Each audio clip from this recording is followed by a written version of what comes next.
In the heart of Ashford lies a store that's become more than just a place to buy and sell cards. The Consulting Gamer is a second home for many. We met with the owner of the shop, Diana. We asked her to tell us a bit about herself, the shop's history, and how it's changed over time. Who are you and what's your position in the business? So my name's Diana. I've had the store for 9 years. Originally when I took over the store, bought the store, it was initially mostly video game store. It's an electronic store. Originally called Chips, then it changed to Express Games.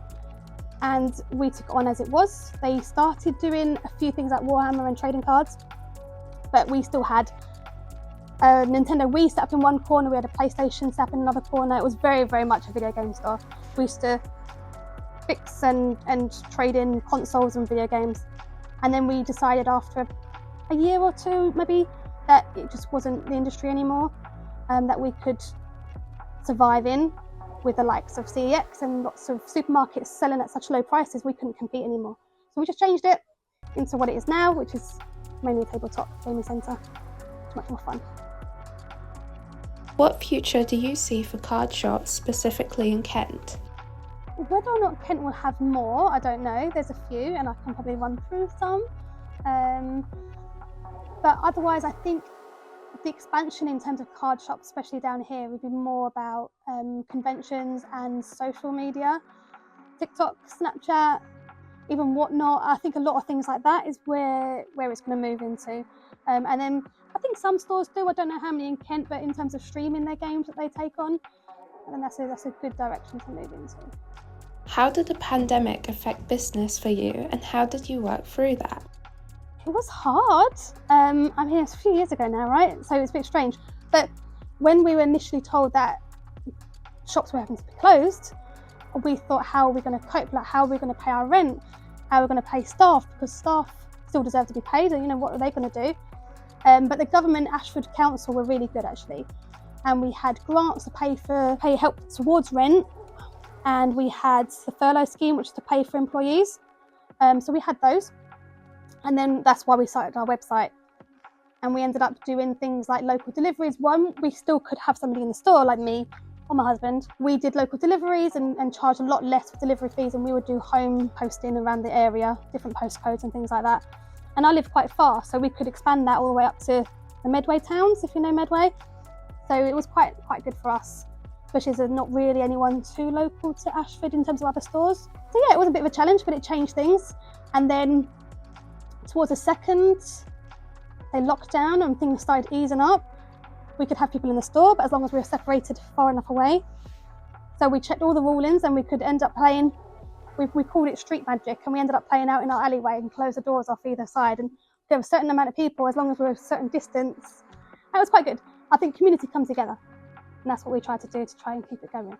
Why do you think it's important for physical card shops to exist rather than online? One, because the boring thing is to keep the high street thriving, and keep people going into high street.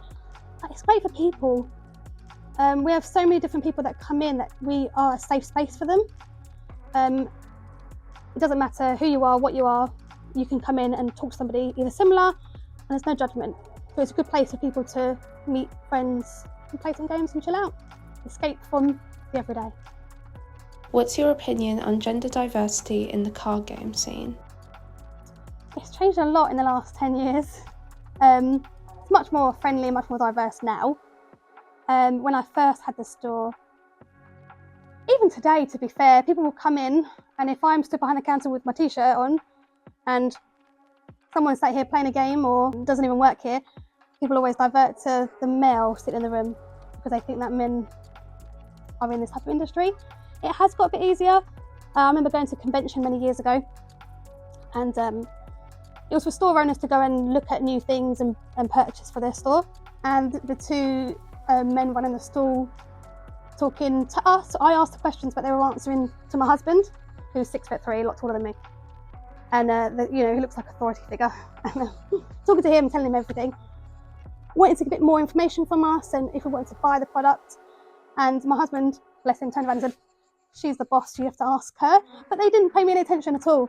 Every question I answered, they didn't look at me. So I decided, I'm a bit spiteful in that respect. But it is a lot different now. It's a lot more accessible. I mean, even the video that we're showing now is female presenter, so it has changed, and I think it's much more friendly now. What do you enjoy most about working here? Apart from playing all the games, which I don't get to do every day, unfortunately. Everyone thinks we can just play games all day, but we don't. It's community, it's our community spirit, it's making sure that everyone's having a good time. I love when people open a pack in front of me and there's a good card in it.